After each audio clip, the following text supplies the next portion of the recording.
Hello, I'm Darren Tanner. Welcome to Singular Stars. In today's video, I'd like to briefly review In the Hall of the Mountain King solo mode. I was intending for the next videos I publish to be based on the Concordia solo variant, but having received and played my Kickstarter copy of In the Hall of the Mountain King, I thought I'd briefly post up my thoughts on it without posting a full playthrough. In Hall of the Mountain King, you play a troll leader who is attempting to lead their clan into dominance.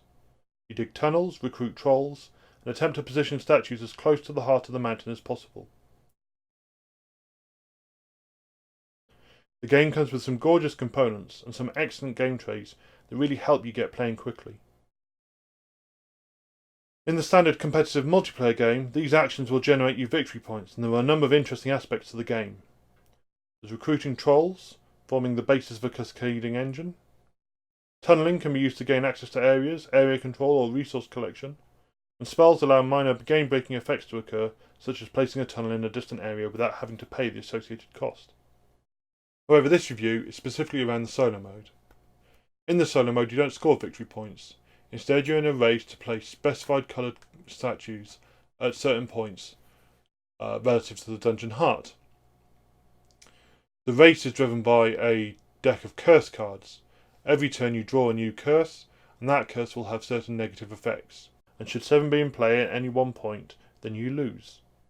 It is possible to remove curses by building tunnels using iron or heartstone, but the deck only contains 15 cards, so the game will end after 15 rounds in any case. These curse cards are, unsurprisingly, quite negative. Each one has some sort of rule change that prevents you from gaining resources, or makes it harder for you to carry out your actions, or somehow impacts your ability to win the game. If you allow the curses to build up, you'll find yourself in an ever-tightening vicious circle, where you'll be constantly trying to clear curses to prevent the maximum being hit, and so not concentrating on your win condition of positioning statues. So you have to focus on keeping curses to a minimum, and I think this is where the solo game falls down.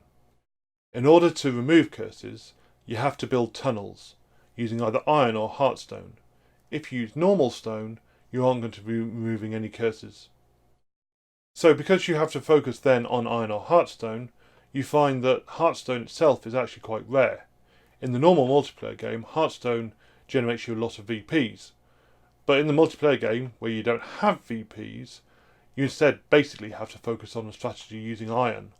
And that then narrows down your choices on what really you're going to do, because you're effectively reducing, instead of using one of 3 different resources to try and fund your normal behaviour, instead you're going to be using just one. Then, in order to remove a curse, which is added every round, you must build a tunnel with that iron.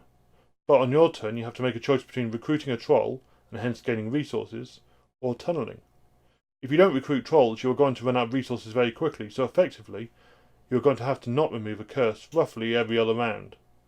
The curses are going to start building up, and your main decision ends up being which curses you can afford to leave in play. This, for me, removes the fun out of the solo game. The multiplayer game looks fun, with interesting possibilities, but the solo game seems to strip all of that out by restricting strategy and introducing curses that make the game feel negative and mean. It feels to me that there is just one way to play the solo game, and whilst there may be some variance in how it plays out, it makes for a small and miserable puzzle. So, in all, I've not enjoyed the solo expansion.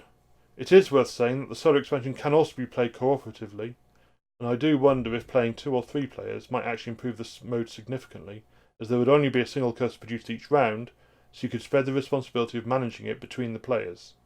It might therefore work as an alternative to the competitive mode if you are planning on playing this in a group. Alright, that's it from me. I hope you've enjoyed this video. If so, I'd be very grateful if you could click on the like button.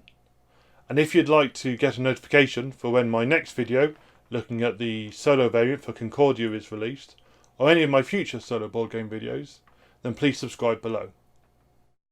Alright, cheers guys. Good night. Thanks for watching.